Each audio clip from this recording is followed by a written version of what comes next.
Depuis sa création en 1993, le Hall of Fame de la WWE est devenu une tradition annuelle qui honore certaines des figures les plus célèbres de la WWE. Cependant, tous les intronisés n'ont pas été accueillis avec des éloges universels. Que ce soit en raison de contributions minimes à l'industrie ou de réputations controversées en dehors du ring, nous allons jeter un coup d'œil aux stars de la WWE dont les places au la Hall of Fame ont souvent été remises en question. L'intronisation d'Abdullah the Butcher dans le Hall of Fame 2011 a suscité une levée de boucliers, non pas parce qu'il était l'un des rares intronisés à n'avoir jamais lutté à la WWE, mais en raison de sa réputation d'athlète le plus redouté et le plus violent de l'histoire du catch professionnel. Au cours d'une carrière qui s'est étendue sur plus de 5 décennies, Abdullah s'est fait un nom dans des promotions telles que All Japan Pro Wrestling, World Class Championship Wrestling et Stampede Wrestling. S'il est indéniable qu'il a été un pionnier du style de catch hardcore, il faut également tenir compte du fait qu'Abdullah avait l'habitude de se frapper le front pour faire couler le sang.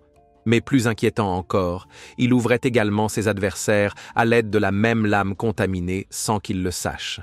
Cette pratique dangereuse a eu des conséquences dévastatrices lorsqu'il a été révélé plus tard qu'Abdullah était atteint d'hépatite C et qu'il risquait sciemment d'infecter d'autres personnes. L'une des victimes de la négligence d'Abdullah est Devon Nicholson, qui a lutté contre Abdullah lors d'un match et a ensuite contracté l'hépatite C. Nicholson a intenté une action en justice et a gagné le procès, Abdullah étant condamné à verser plus de 2 millions de dollars de dommages et intérêts. Lors de l'intronisation d'Abdullah au Hall of Fame, la superstar Billy Graham a été tellement outrée par la décision de la WWE qu'elle a quitté la cérémonie et a déclaré plus tard « Pour la WWE, intronisé au Hall of Fame Abdullah the Butcher, qui n'a jamais disputé un seul match dans le cadre d'un contrat avec la WWE, est à la limite du blasphème. J'exige que cette compagnie retire mon nom de son index des catcheurs du Hall of Fame. C'est une organisation éhontée d'introniser un animal assoiffé de sang tel qu'Abdullah the Butcher dans leur Hall of Fame sans valeur et embarrassant. Et je veux que le nom de la superstar Billy Graham n'en fasse pas partie. De même, une autre personne intronisée au Hall of Fame qui continue de diviser l'opinion est The Fabulous Moolah. Sa carrière a été tout simplement extraordinaire, puisqu'elle a été championne féminine pendant 28 ans.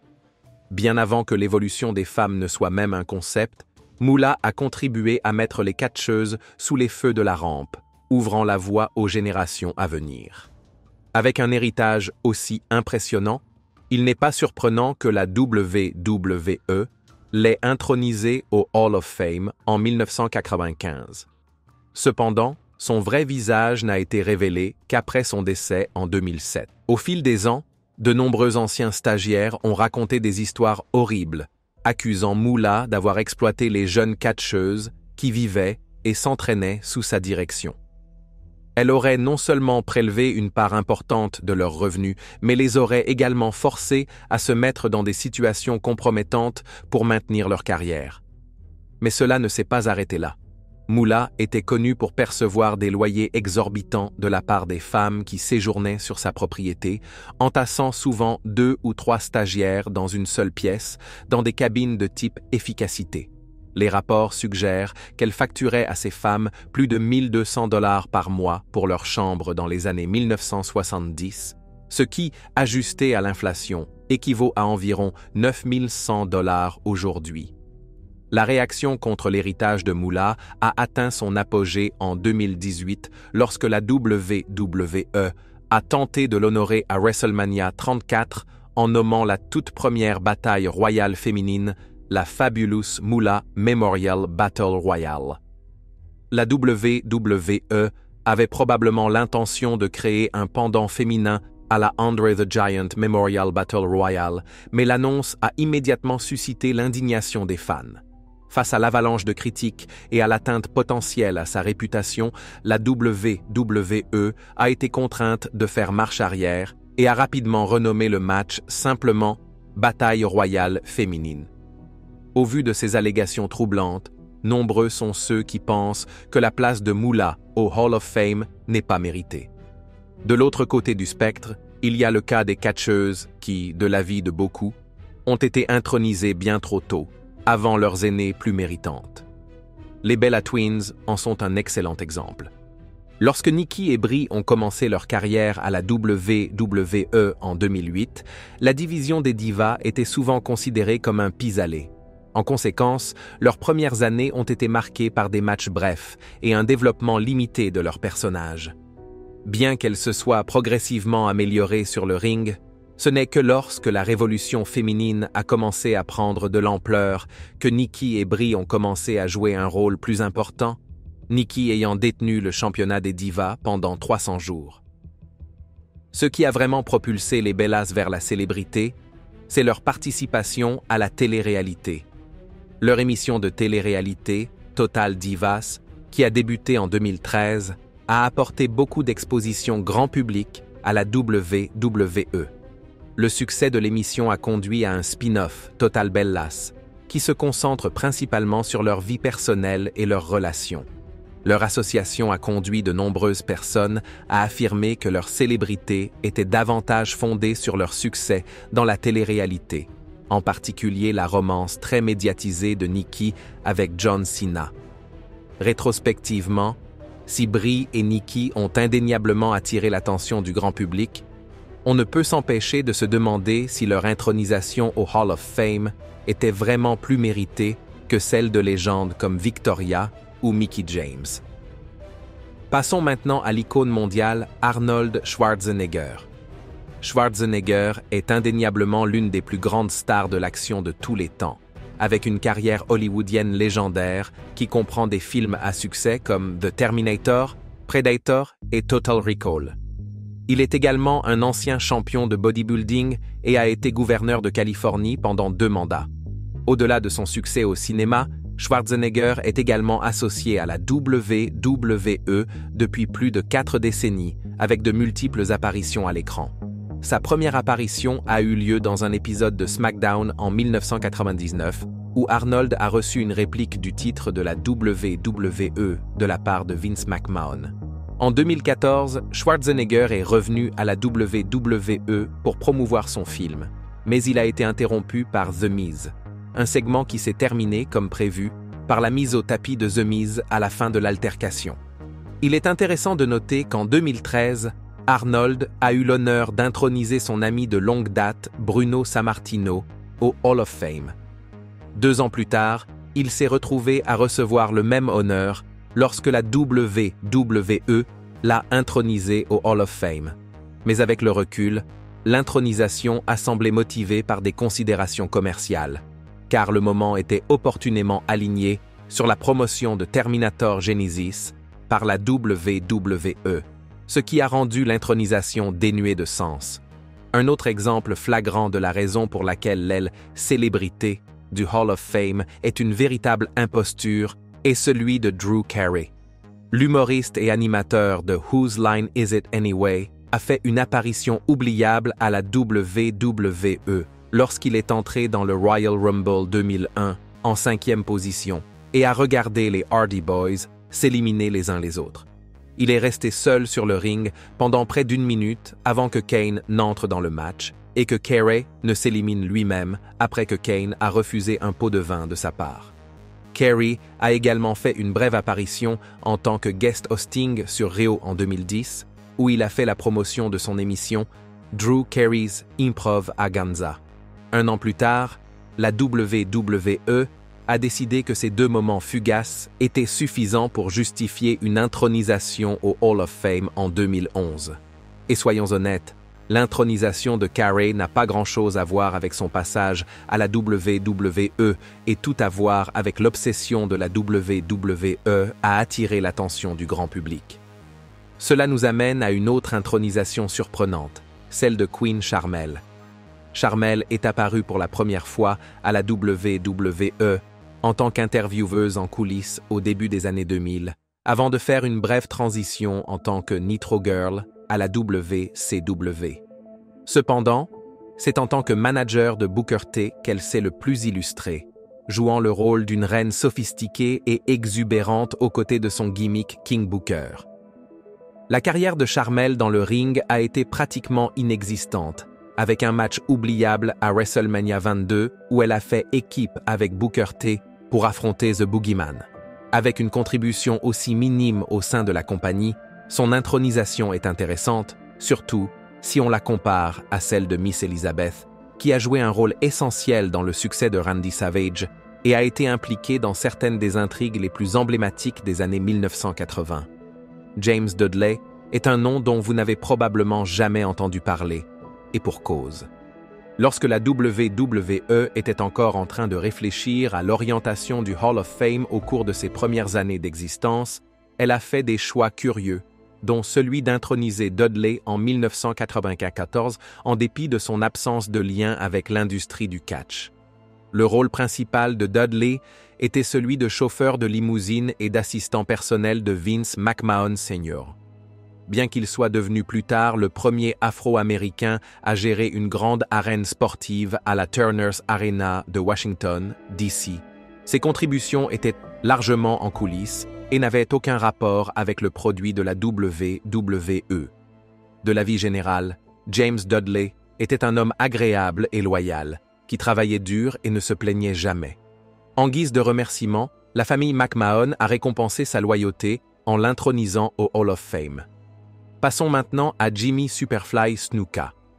Arrivé sur la scène de la WWE au début des années 1980, Snuka est rapidement devenu l'un des favoris des fans, bien qu'il ait été présenté comme un heel. Ses qualités athlétiques inégalées et son charisme brut lui ont permis de vivre des moments inoubliables, comme son légendaire match dans la cage d'acier contre Don Muraco au Madison Square Garden en 1982, au cours duquel il a sauté du haut de la cage. Cependant, les contributions de Snuka à l'intérieur du ring pâlissent, en comparaison d'une grave allégation qui a jeté une ombre sur son héritage. En 1983, au sommet de sa carrière, la petite amie de Snuka, Nancy Argentino, décède dans des circonstances mystérieuses. Selon les rapports, Snuka est rentrée dans leur chambre d'hôtel et a trouvé Nancy haletant sur le sol. Elle a été transportée d'urgence à l'hôpital, mais est décédée peu après des suites de lésions cérébrales traumatiques. Des témoins ont affirmé que Snuka avait l'habitude d'abuser physiquement de Nancy, et beaucoup pensent qu'une violente altercation a conduit à sa mort. Les rapports suggèrent que Snuka a donné des comptes rendus contradictoires de ce qui s'est passé cette nuit-là, ce qui a éveillé les soupçons. Pour ne rien arranger, il est largement admis que Vince McMahon est intervenu pour protéger l'une de ses plus grandes vedettes de l'époque. Selon certaines sources, McMahon aurait rencontré les enquêteurs peu après l'incident et l'affaire aurait été mystérieusement classée, permettant à Snuka de poursuivre sa carrière à la WWE sans aucune conséquence juridique. Snuka a continué à lutter pour la WWE pendant plusieurs années, apparaissant même dans de nombreux matchs très médiatisés à WrestleMania. Malgré les questions sans réponse entourant la mort de Nancy, la WWE a choisi d'introniser Snuka au Hall of Fame en 1996, soit 13 ans plus tard. Même après la réouverture de l'affaire en 2015 et l'inculpation de Snuka pour homicide involontaire, la WWE a discrètement retiré sa page de la section Hall of Fame de son site web, mais il n'a jamais été complètement retiré du Hall lui-même. Passons maintenant au Godfather, qui est un autre membre intéressant du Hall of Fame. Son gimmick de proxénète flamboyant est devenu populaire dans une attitude era déjà sauvage. Avec sa phrase d'accroche et un train de femmes l'accompagnant jusqu'au ring, le Godfather était un produit de son époque. Cependant, si l'on enlève le gimmick, la carrière du Godfather dans le ring est largement oubliable. Mais avant de devenir The Godfather, Charles Wright est passé par de multiples gimmicks, dont Papa Shango. Pendant cette période, il a eu une querelle tristement célèbre avec The Ultimate Warrior, où Warrior vomissait de la bave verte et se comportait comme un possédé. Cependant, ce personnage vaudou n'est jamais apparu comme une menace légitime. Et comment aurait-il pu le faire? Avec l'Undertaker, Papa Shango ressemblait davantage à un méchant de film d'horreur à petit budget qui s'était accidentellement retrouvé à la WWE. Après l'échec de l'expérience Papa Shango, Wright est revenu sous le nom de Kama en 1995, ce qui était encore une fois un gimmick oubliable. Ce n'est que lorsque Wright a été rebaptisé The Godfather qu'il a finalement connu un certain succès. Mais même ce gimmick était plus axé sur le divertissement que sur les prouesses sur le ring. En conséquence, beaucoup ont estimé que son intronisation au Hall of Fame en 2016 ressemblait plus à un clin d'œil nostalgique aux frasques de l'Attitude Era. Cela nous amène à une autre intronisation déroutante, celle de Koko B. Ware. Koko était indéniablement charismatique, avec ses tenues voyantes, son énergie contagieuse et l'omniprésent perroquet Frankie perché sur son épaule. Sa musique d'entrée pouvait à elle seule faire vibrer la foule, et il est indéniable qu'il apportait une ambiance amusante et optimiste sur le ring. Cependant, si l'on regarde de plus près sa carrière, il est difficile de trouver des réalisations vraiment mémorables. Son plus grand titre de gloire est d'avoir participé au tout premier match de Monday Night Raw en 1993, où il a perdu contre Yokozuna. Fait amusant, Koko B. Ware détient également la distinction douteuse d'avoir été la toute première victime du Tombstone Piledriver de l'Undertaker au Survivor Series 1990. Il faut reconnaître que Koko a connu le succès à Memphis avant de rejoindre la WWE, où il a montré des éclairs de ce dont il était capable. Mais une fois arrivé à la WWE, il n'a jamais été en mesure de reproduire ce succès. Il n'a jamais détenu de championnat majeur, n'a jamais été la tête d'affiche de pay-per-view et n'a certainement jamais eu de moment décisif qui méritait d'être inscrit au Hall of Fame. On peut en dire autant de Hillbilly Jim, dont l'intronisation en 2018 a fait sourciller plus d'un. Bien sûr, Jim était un personnage adorable qui a diverti les fans dans les années 1980 avec son charme campagnard, ses salopettes en jean et son enthousiasme contagieux. Mais lorsque vous prenez du recul et analysez sa carrière, il y a très peu de choses qui justifient une place au Hall of Fame. Le plus grand titre de gloire de Jim est son association avec Hulk Hogan, qui l'a aidé à se former à l'écran. Son moment le plus mémorable a été sa participation au match à 6 à WrestleMania 3, où il a fait équipe avec The Haiti Kid et Little Beaver pour affronter King Kong Bundy et son équipe. Hillbilly Jim a également eu une carrière relativement courte sur le ring. Après avoir subi une blessure au genou en 1985, il a passé la majeure partie de son temps en tant que manager ou dans des rôles non liés au catch. En 1991, il est passé à un poste dans les coulisses, un rôle qu'il a tenu pendant 2 décennies. On peut donc dire que la WWE a récompensé ce fidèle ambassadeur en l'intronisant dans la classe 2018 du Hall of Fame pour son dévouement durable à la compagnie. Comme mentionné précédemment, dans les premières années, la WWE cherchait encore à savoir comment façonner son Hall of Fame et, avec un bassin limité de légendes légitimes à honorer, ils ont souvent eu recours à l'intronisation de n'importe qui qu'ils pouvaient penser, un cas en particulier étant Johnny Rodz. Bien qu'il n'ait jamais été une star de premier plan ou un détenteur de titre, Rodz était une bête de somme qui a aidé à établir les futures stars en leur donnant une bonne image sur le ring. Tout au long des années 1970 et au début des années 1980, il a régulièrement affronté des talents en devenir tels que Bob Backlund, Pedro Morales et Tito Santana. Après la fin de sa carrière sur le ring, Rodz s'est consacré à l'entraînement de la nouvelle génération de catcheurs tels que Taz, Tommy Dreamer et Damien Demento. En conséquence, comme beaucoup de catcheurs de notre liste, il a été intronisé au Hall of Fame 1996 uniquement pour sa loyauté et sa longévité au sein de la compagnie. Il est intéressant de noter que l'année 1996 a également marqué la dernière cérémonie du Hall of Fame pendant près de 10 ans. En raison d'un manque de grands noms à introniser, le Hall of Fame a été mis en hiatus, ne revenant qu'en 2004 lorsque la WWE a recommencé à honorer ses légendes. L'association de la WWE avec des célébrités est pour le moins intéressante. Certains noms comme Mr. T et Mike Tyson méritent indéniablement leur place au Hall of Fame, en raison de leur contribution significative au WrestleMania. Mais il y a aussi William Shatner. L'acteur emblématique de Star Trek a fait une seule apparition à la WWE en 1995, où il était dans le coin de Jerry the King Lawler dans un épisode de Réo. Il s'est impliqué en faisant basculer Lawler hors du ring, offrant à tout le monde un moment amusant mais oubliable.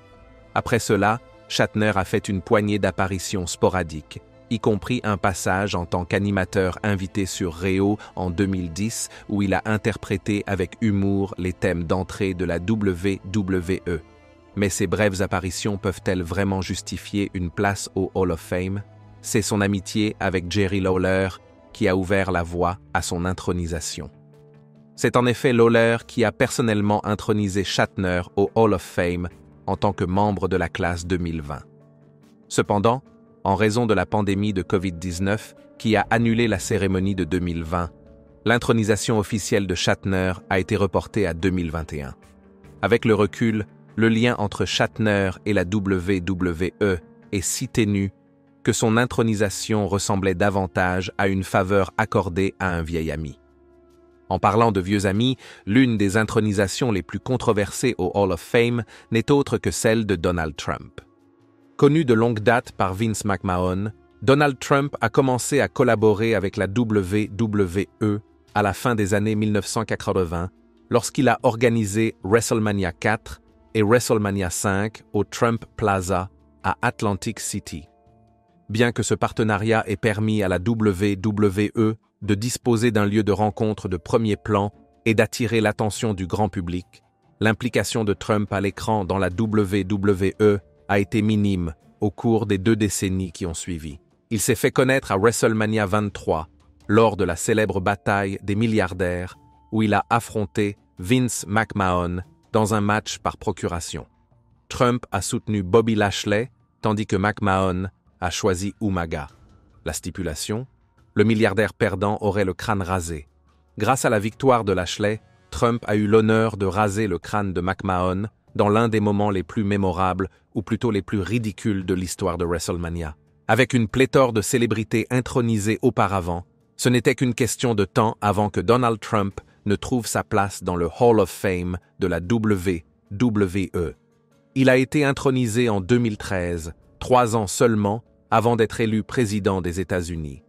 Cependant, la carrière politique polarisante de Trump a lentement transformé sa connexion avec le WWE Hall en un paratonnerre pour la controverse. Les allégations de racisme, de sexisme et d'incitation à la violence pendant sa présidence ont parfois créé un feu d'artifice d'attention négative pour la WWE. La situation s'est considérablement aggravée à la suite de l'insurrection du Capitole du 6 janvier 2021, de nombreuses personnes demandant à la WWE de reconsidérer l'inclusion de Trump dans le Hall of Fame. Même Mick Foley n'a pas caché ses pensées. Dans le sillage de l'événement, Foley s'est rendu sur X et a écrit « Hey Vince, que diriez-vous de jeter ce fils de pute désolé hors de notre Hall of Fame ? Passons à la dernière star de notre liste, Sunny. » Rétrospectivement, le parcours de Sunny dans le monde du catch a été une véritable montagne russe. Elle est apparue sur la scène au milieu des années 90 et a rapidement pris de l'importance, gérant des stars comme les Smoking Guns, Chris Candido et d'autres. Son charme, son charisme et son attrait indéniable ont fait d'elle la favorite des fans et lui ont valu le titre de diva originale. Au plus fort de sa carrière, elle était même la femme la plus téléchargée sur Internet. Cependant, son ascension fulgurante s'est effondrée tout aussi rapidement. Après son départ de la WWE, la vie de Sunny a pris un tournant sombre alors qu'elle luttait contre l'alcoolisme et ses démons personnels. Son addiction l'a entraînée dans une spirale descendante qui l'a amenée à s'éloigner complètement du monde du catch. Malgré ses difficultés, la WWE lui a donné une seconde chance lorsqu'elle est revenue en 2011 et a été intronisée au Hall of Fame, semblant s'être débarrassée de son passé trouble et avoir trouvé la stabilité. Les problèmes de Sunny ont repris peu de temps après son intronisation, en commençant par une série de relations toxiques qui se sont transformées en disputes domestiques, suivies de multiples problèmes juridiques et d'arrestations. Son casier judiciaire comprend de multiples conduites en état d'ivresse, des incidents de violence domestique et des violations de la liberté conditionnelle qui lui ont valu de nombreux allers-retours en prison. En 2016, la relation de Sonny avec la WWE s'est complètement détériorée lorsqu'elle a vendu sa bague la Hall of Fame pour la somme de $3 000 afin d'empocher de l'argent. La situation de Sonny a pris une tournure dévastatrice en 2022 lorsque Sonny a été impliquée dans un tragique accident de voiture alors qu'elle aurait conduit sous influence, entraînant la mort d'un homme de 75 ans. Cet horrible incident est le point culminant d'années de comportements imprudents et de troubles juridiques. En 2023, elle a été condamnée à 17 ans de prison pour ses actes. Compte tenu de ses antécédents de récidive, de son absence de remords et des dommages irréversibles qu'elle a causés, il est difficile de justifier la place de Sonny au Hall of Fame. Avec tout ce qui s'est passé, son intronisation ressemble à une tache sur une institution destinée à honorer ceux qui ont tant contribué au monde du catch. Franchement, avec toutes les raisons évoquées ci-dessus, nous n'avons pas besoin d'en dire plus sur les raisons pour lesquelles Sonny ne mérite pas sa place dans le Hall of Fame. Comme nous sommes arrivés à la fin de notre vidéo, il est peut-être temps pour la WWE de réévaluer ses critères et de s'assurer que les futures intronisations reflètent vraiment la grandeur de cette institution. Faites-nous part de vos impressions dans la section des commentaires et avant de partir, n'oubliez pas d'aimer cette vidéo et de vous abonner à Ring Rivals pour ne pas manquer les prochaines.